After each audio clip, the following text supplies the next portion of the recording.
नमस्कार, मैं अविनाश राज छोटा केबीसी में दिल से स्वागत करता हूं। तो आइए आज जो है हम यूपीएससी 2019 जिसमें आईएएस और आईपीएस बनते हैं और बहुत सारे सर्विस में हम लोग जाते हैं। तो यूपीएससी प्रीलिम्स के क्वेश्चन जो हैं 100 क्वेश्चन जो GS1 में पूछे जाते हैं पीटी में, तो उसको जो है मैं आपके सामने रख रहा हूं केबीसी के तर्ज पर 10 क्वेश्चन पहले। आइए शुरू करते हैं। 10वां क्वेश्चन जो है तो जवाब आपको देना पड़ेगा, है कि नहीं? चलिए प्रारंभ करते हैं। तो यूपीएससी 2019 प्रीलिम्स का जो है सेट ए का प्रश्न है मेरे दोस्तों। तो क्वेश्चन नंबर 1 है, मुगल भारत के संदर्भ में जागीरदार और जमींदार के बीच क्या अंतर है ऑब्लिक है?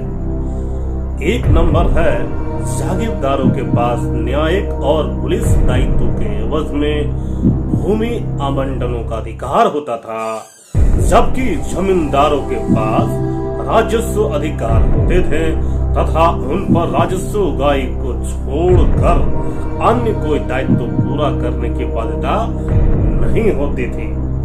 और दूसरा नंबर पॉइंट है, जागीरदारों को किए गए भूमि आवंटन वंशानुगत होते थे और जमींदारों के राजस्व अधिकार वंशानुगत नहीं होते थे। नीचे दिए गए कूट का प्रयोग कर सही उत्तर चुनिए। ऑप्शन ए केवल 1, ऑप्शन बी केवल 2, ऑप्शन सी 1 और 2 दोनों, और ऑप्शन डी ना तो 1 और न ही 2। आपका समय शुरू हो गया है। सही आंसर पर ठप्पा, मतलब सही आंसर पर मोहर लगाना है। बताइए बताइए। तो पॉज करके इसका आंसर दे सकते हैं। तो दोस्तों सही इसका आंसर जो है ऑप्शन डी, क्योंकि जमींदारों जो है और जागीरदारों ऑप्शन जो 1 है इसका उल्टा कर दिया गया है ऑप्शन में। और 2 नंबर में जो है जमींदारों के पास वंशानुगत नहीं होते थे, है कि नहीं? तो इसका सही आंसर डी है। सही। जल्दी जल्दी चलेंगे। क्वेश्चन नंबर 2 है कि स्वतंत्र भारत में भूमि सुधारों के संदर्भ में निम्नलिखित में कौन सा कथन सही है? ऑप्शन ए है, हद बंदी कानून पारिवारिक जोत पर केंद्रित थे न कि व्यक्तिगत जोत पर।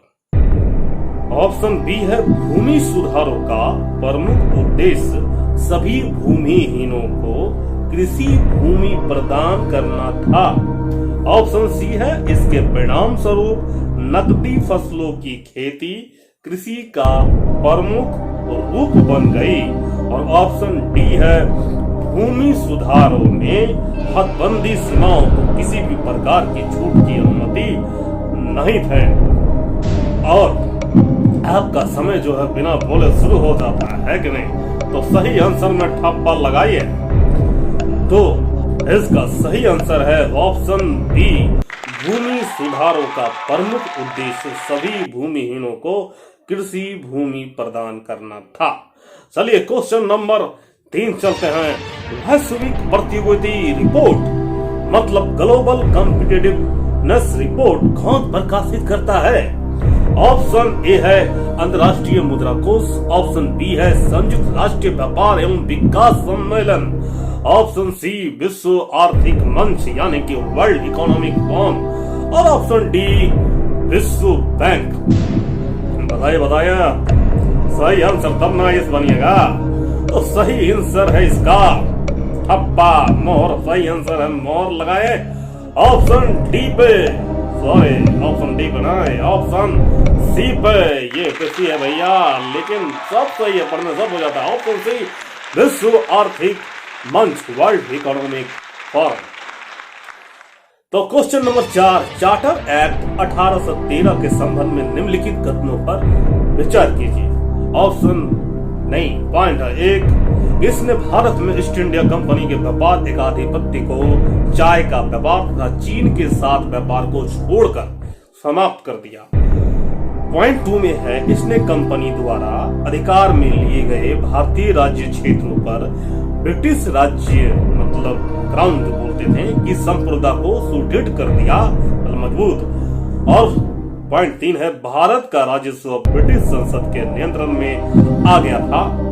उपरोक्त में से कौन सा कथन सही है? ऑप्शन ए केवल 1 और 2, ऑप्शन बी केवल 2 और 3, ऑप्शन सी केवल 1 और 3, ऑप्शन डी 1, 2 और 3। सही आंसर पे ठप्पा मतलब मोहर लगाया जाए। तो इसका सही आंसर है ऑप्शन ए। चाय और चीन के साथ व्यापार को छोड़कर जितना भी एकाधिकार था ईस्ट इंडिया कंपनी को, वो समाप्त कर दिया था और दरवाजे जो है खोल दिए गए थे ब्रिटेन का। चलिए चलते हैं 5 नंबर क्वेश्चन। स्वदेशी आंदोलन के संदर्भ में निम्नलिखित कथनों पर विचार कीजिए।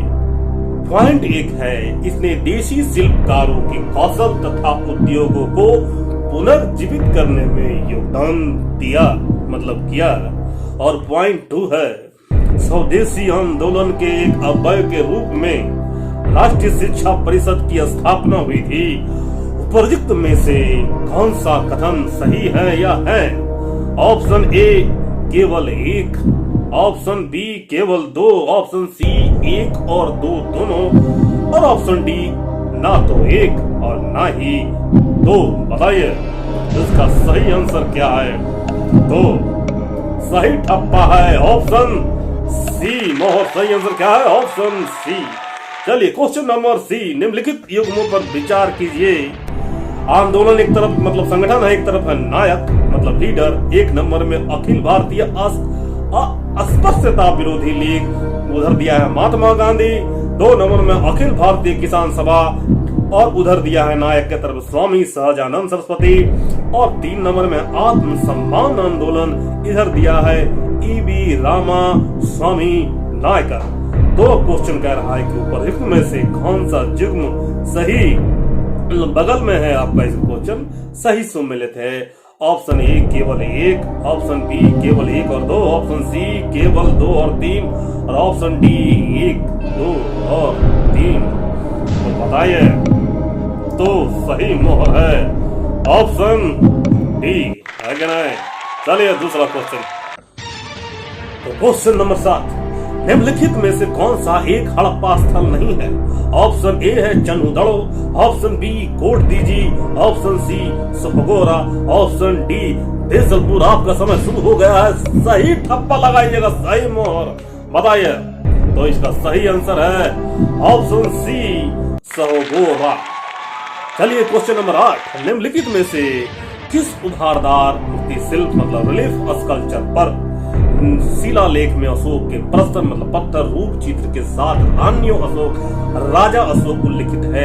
ऑप्शन ए है Kanaganahalli, option B Sanchi, option C Shahbazgarhi और ऑप्शन डी सोहगोरा। आपका समय तो शुरू हो ही गया है, सही में ठप्पा सही में मोहर लगाना है। तो इसका सही आंसर है ऑप्शन ए कंगनहल्ली। चलिए 9 नंबर क्वेश्चन चलते हैं, निम्नलिखित पर विचार कीजिए। 1 नंबर में है बुद्ध में देवतारोपण, और 2 नंबर पॉइंट है बोधिसत्व के पद पर चलना, 3 नंबर पॉइंट है मूर्ति उपासना तथा अनुष्ठान। अब क्वेश्चन है पूछा है उपरोक्त में से कौन सी विशेषता पब्लिक विशेषताएं महायान बौद्ध मत की हैं? ऑप्शन ए केवल 1, ऑप्शन बी केवल 1 और 2, ऑप्शन सी केवल 2 और 3, और ऑप्शन डी 1, 2 और 3। जल्दी से ठप्पा लगाइए मतलब मोहर लगाइए। तो इसका सही आंसर है ऑप्शन डी मतलब महायान की विशेषताएं हैं, हिनयान की नहीं। चलिए क्वेश्चन नंबर 10 चलते हैं, जिसका जवाब आपको देना है कि नहीं? गुप्त काल के दौरान भारत में बलात्सरम मतलब ब्रिटिश को बोलते थे, ब्रैकेट में लिख दिया गया है, के संदर्भ में निम्नलिखित में से कौन सा कथन सही है? ऑप्शन ए इसे राज्य के लिए आय का एक स्रोत जनता द्वारा दिया जाने वाले एक प्रकार का कर माना जाता था।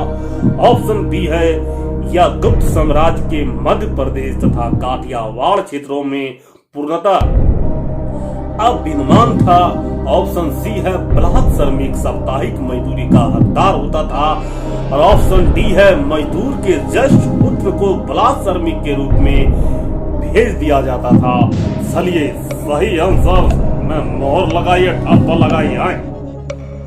आए क्या नहीं, इतना प्रश्न का जवाब हमने दिया है। अरे मैंने भी तो कहीं देख के ही दिया है ना।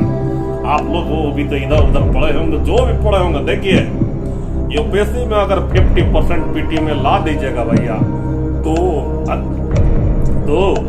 आपका सिलेक्शन जो है बिल्कुल होगा, है क्या नहीं। चलिए तो सही आंसर, अरे ऑप्शन तो आ गया है मैसेज में, तो ठप्पा ए में लगाने बोल रहा है। चलिए लगा देते हैं, देखते हैं क्या आंसर होगा।